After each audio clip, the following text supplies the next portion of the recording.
word why. What a curious word. The kind of word that can make us cringe, feel defensive, or even distant.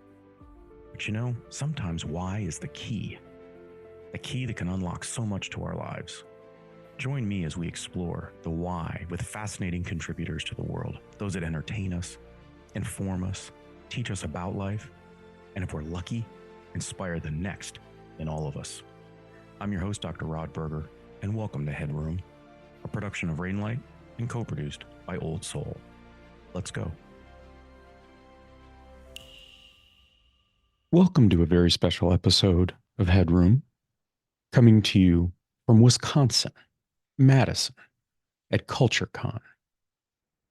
I had the opportunity to spend time with people who think and obsess in the best way possible about the ways in which we can support others around us to improve the companies, the organizations, the environments that we inhabit and that we attempt to improve and make better. Today is one of those days, sitting down with Jasmine Bellamy. Jasmine has an incredible background.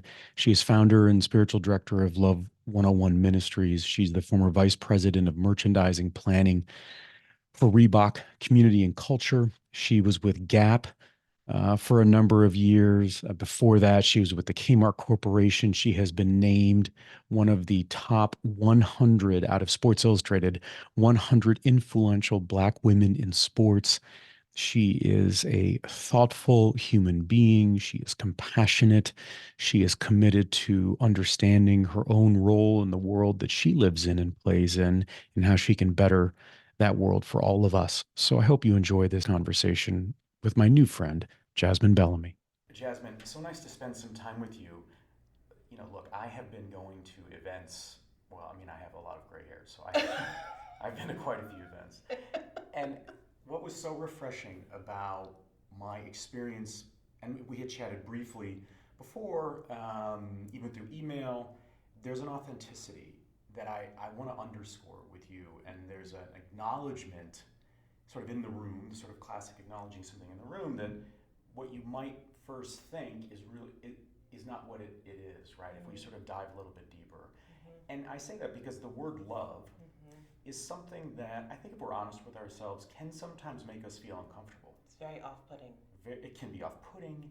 It sort of goes straight to the heart, no pun intended, of whatever our experiences are, and either receiving or giving love or being a part of it, at home, at work, in our communities. And it was so, I thought, deft of you as a speaker yesterday to be able to put that right out into the open for folks. Because it changed, I felt the energy in the room shift into your favor in a very thoughtful way. Take me back to when you first started thinking about love in the context of culture. Because a lot of people say, well, it's Jasmine, what is your story? What is your value? And you had to have a series of moments, or a moment where you kind of went into that lane on the freeway and said, this is where I feel comfortable. This is where I can be authentic. Yeah. First of all, thank you for that compliment, to feel rooms shift, and you don't see it necessarily as a presenter, so to hear your observation is an absolute gift. My story with love, really, I see it starting in 2017. And it was just with my own personal transformation and my own journey, and being very intentional about cultivating a love practice. And I describe the love practice as the intentional ordering of my life around love. And what that looked like, it was that love is a practice. It's what you practice, you become. And it's with every interaction, with every conversation, even with every thought. And how we begin again when we sometimes don't do it so great, which, opens up this opportunity for grace. As I was doing that for myself, I started transforming. And what ended up happening is I'd been in business for 28 years at that point in time. And I was always a great developer of people. That was always one of my strengths, right? But when I showed up to work as a person who had done their own inner work of becoming a more loving human, the game changed. And the game changed for so many reasons, because to your point, I understood who I was in such a very clear way, who I'm not, what my strengths are, what I may not be so great at. Like, I just understood myself in such a clear way. And I also understood the work that I had gone through to become the best version of me, that there was a grace that I then had for other people, or an empathy that I had for other people, for their challenges. And that just changed how I showed up to work. And so not only did I want to hold people in a way that they felt valued, that they felt seen, I also wanted to know their stories. I wanted to know more about them. I wanted to know, I mean, because you were at peace with your own story? Yeah, right? I wanted it to, well, I'll just say, I don't like transactions, right? I actually am all about relational. And that's what I know about myself. You know, one of my top, we were just literally talking about it a few minutes ago, one of my top 5 in Clifton Strength Finders is related.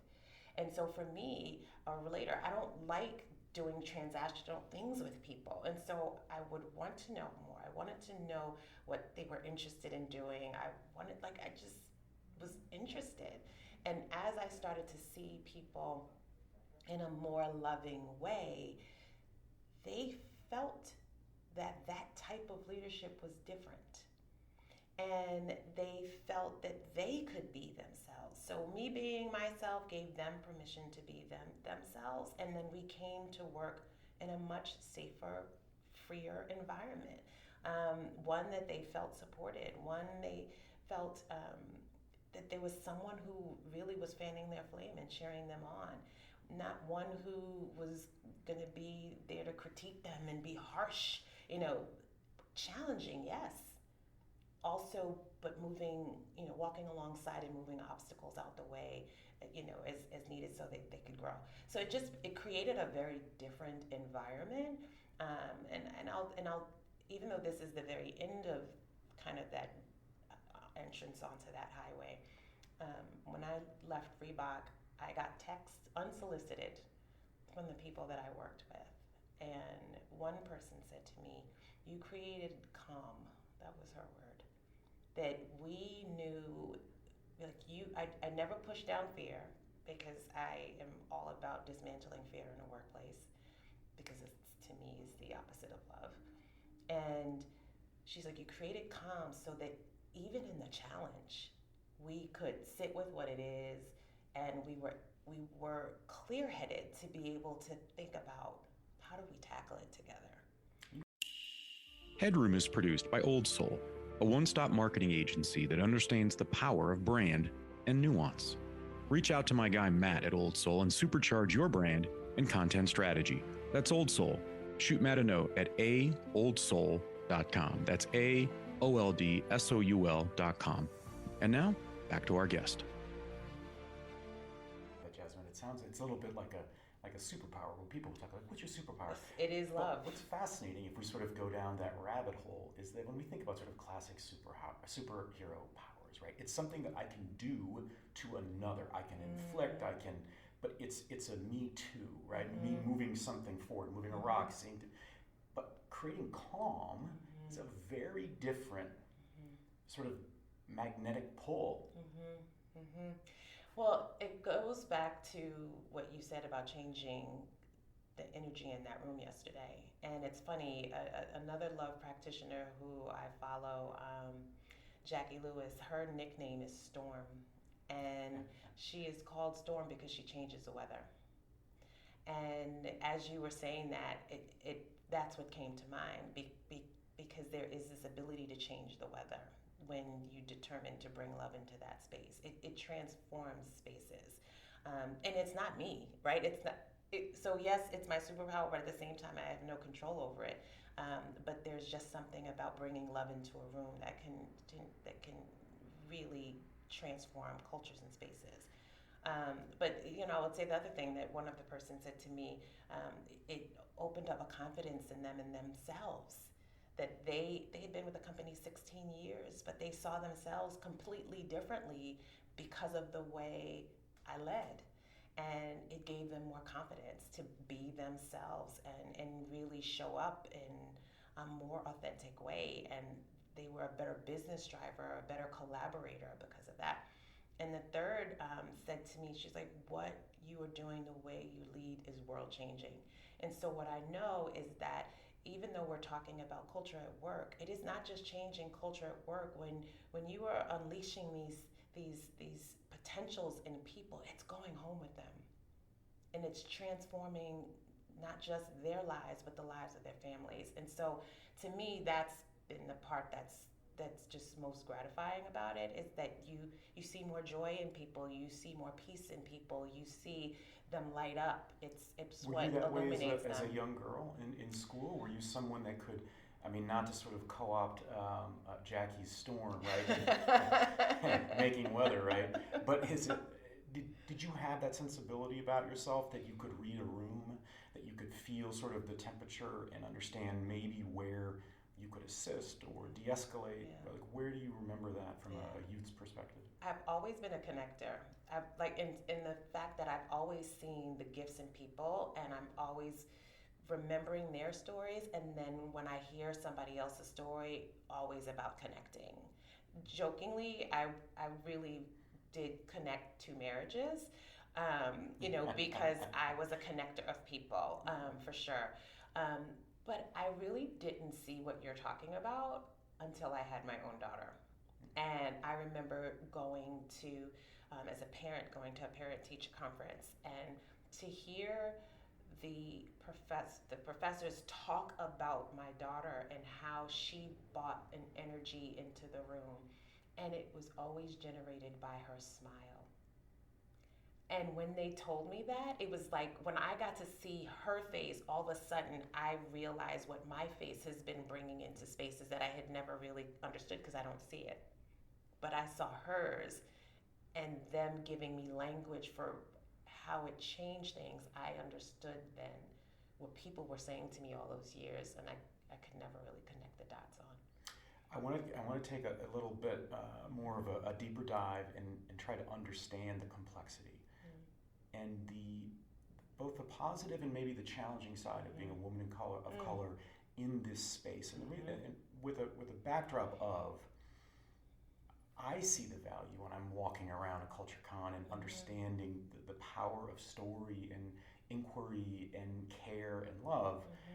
But I also know we live in a world that thinks that these kinds of conversations are potentially nice to have, but they may not be connected to the bottom line. And we do live in a very transactional world. And so I'm just curious, because I would imagine that there are people out there in the audience that may not feel that they're a part of a majority consensus, whether that's their race or their gender or their background, that would I think learn a lot from your perspective and what it's been like to not only work in this space that's already under a microscope, right? Where sometimes Hollywood sort of pushes it as, we're just administrative sort of help in that regard to the larger corporation. But really the lifeblood of an organization. So if you don't mind sharing a little bit about that. Yeah, so I've been in leadership and business for 3 decades, and I've shared publicly a lot that I've been in the retail industry in particular has not always been good to me, but it's what I love and what I do really well. So that has kind of driven me. And it's funny, we were talking about it in one of the interviews yesterday about meritocracy, right? That we are taught that if we do well, if we work hard, that we'll grow and we'll get all the things that come with that or whatever. And I was always the person that did all the things I was supposed to do. I checked all the boxes. I studied really hard. I was always a scholar. All the things. I did all the things. And essentially, what I learned over time is that doesn't necessarily always get you the things that your heart might desire because you are showing up in a Black woman's body.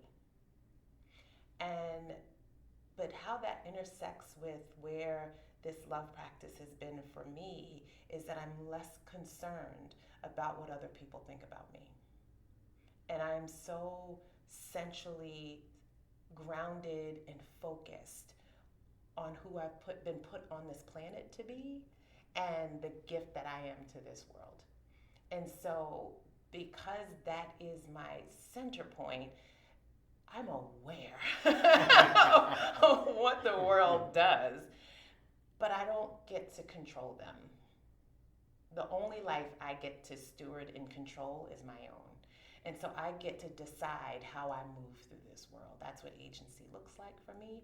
And so I just take everybody else's opinion with a grain of salt.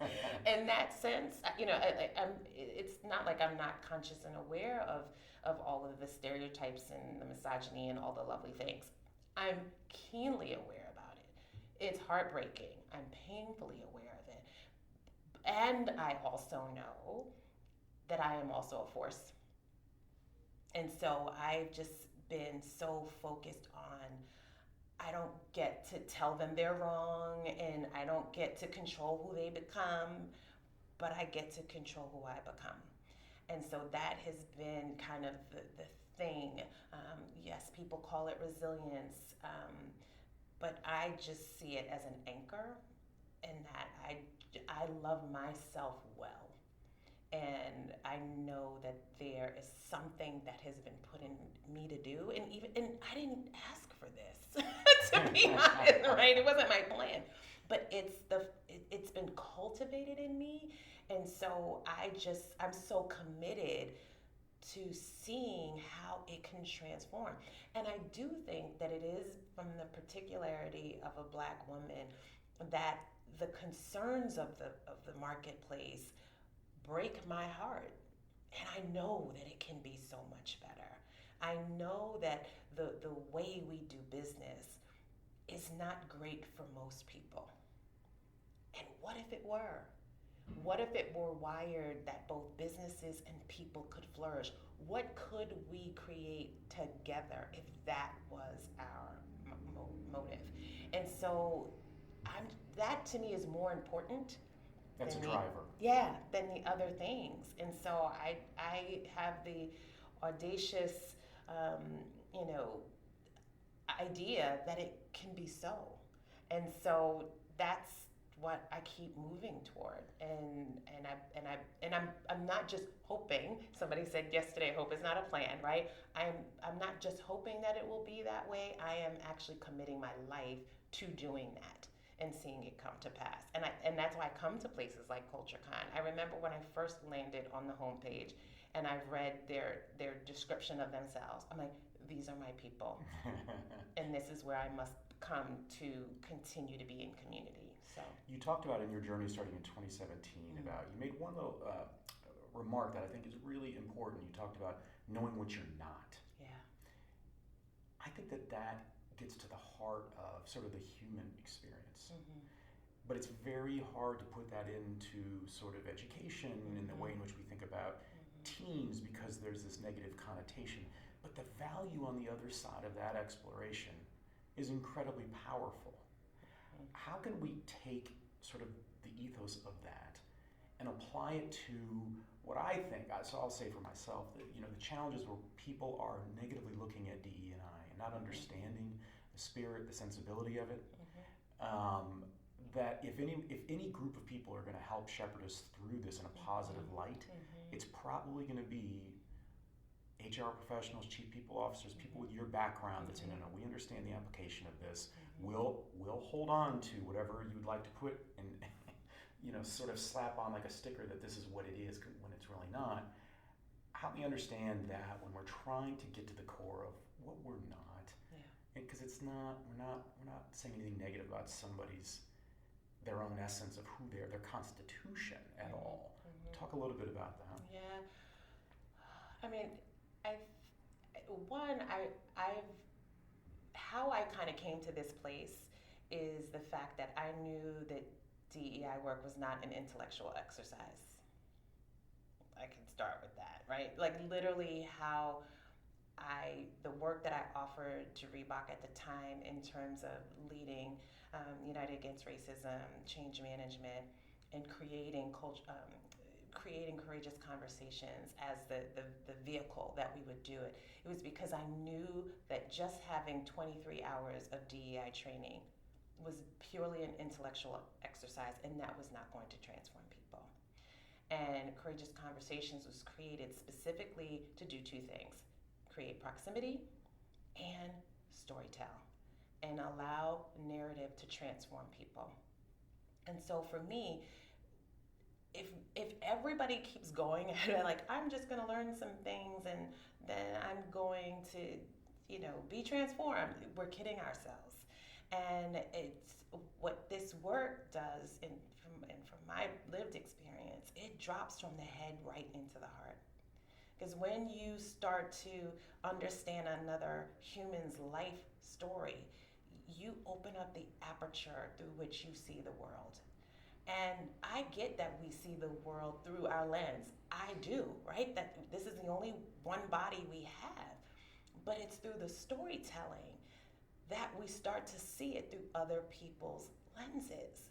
And we get more informed by how we see the world. And so to me, the people who like to just check a box and just make it an intellectual exercise, they're not seeing anything through anybody else's lens. They are keeping their lenses firmly in place. And that's the challenge. That's the challenge. There's no threat to us increasing our capacity to have empathy and understanding of other people. It doesn't take away from anybody else's story. It actually just allows us to see more fully. And that to me only happens when it starts going through the heart. And if we think it's academic, we think it's just theoretical, it's never going to do anything. And so I think, that was what we were doing at Reebok, is we were changing people's lives by the stories that were being shared. And barriers were being broken down because people understood things that they stayed far away from in the beginning. But when that person got close up, then all of a sudden they saw a human. And so much of my work, and I always love this handle from Reebok, and it literally is my favorite, is be more human. And that's what the invitation is. And that's actually what's different than AI, because AI can't be humans. Can't be human. They can't love. Is there a conversation or a question that has not been asked or put out on the table, even amongst like-minded professionals here? I mean, we're all human. We all have biases. We all have blind spots. There are those sort of topics that we just think that's a bridge too far, but that we should think about exploring, because if we collectively are maybe struggling with whatever that is, what does that say about the masses that are not embedded into this practice? Yeah, that's such a good question. I do think that even in the culture transformation, I do think we may still be resistant about transgressing boundaries. And I'm not talking boundaries as in my personal boundaries, but the difference. I shared that little tidbit of my reflection on what I'll call unconscious capitalism during my presentation yesterday, where when I was reading the book Conscious Capitalism, and they talked about all of the great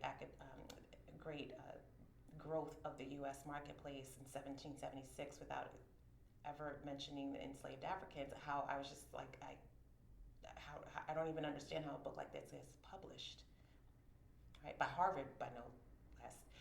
And when last night someone came up to me, and we were chatting about other things, but they brought it up to me. They were like, yeah, I actually know them really well, and I never saw that. And so the beauty of it was, they were like, and I'm so glad that you actually helped me see that. They didn't take it from, I'm gonna resist, oh, she must not be right. It was like, oh wow, how did I never think about that before? They were open to growing. Yeah. And that's because my lived experience is very different than hers. And so that to me is still the power, that sometimes we will talk about culture and we're still pretty far away. And so to me, proximity is so critical that we can actually have these real conversations about difference. That we don't think that we all have to be the same, that we actually understand that the distinction is actually what makes us unique and allows us to be more fully realized as humans because our stories are richer together. So let's put a cap on the conversation. If you're speaking with a group of, let's say, high schoolers, or wannabe entrepreneurs at an early age, what advice, what thoughts would you have for them in a world where, imagine a world, Jasmine, where the efforts of you and your contemporaries are successful. You cross some threshold of some kind that, in essence, you put yourself out of business because no matter what job you take, whatever position you hold, you are walking in as a human, open to other humans. And by default, why would we need a department, a division to be able to help us facilitate that? What's the advice? Because it's not about sort of recruiting the next generation of HR professional, but it's about, I think, maybe planting a seed or acknowledging something in the room that might help a young person think more thoughtfully about the career path they want to take. Yeah. I mean, to be honest, this is exactly why I created the Loving Leader framework, because there is another way. There's just another way.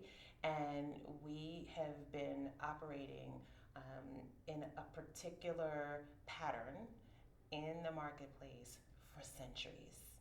And even as we might tweak the window treatments, it's still the same at the root.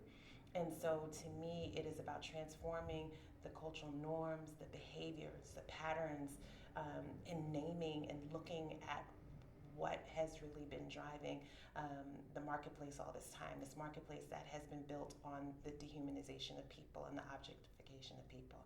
And to be able to say it doesn't have to be that way.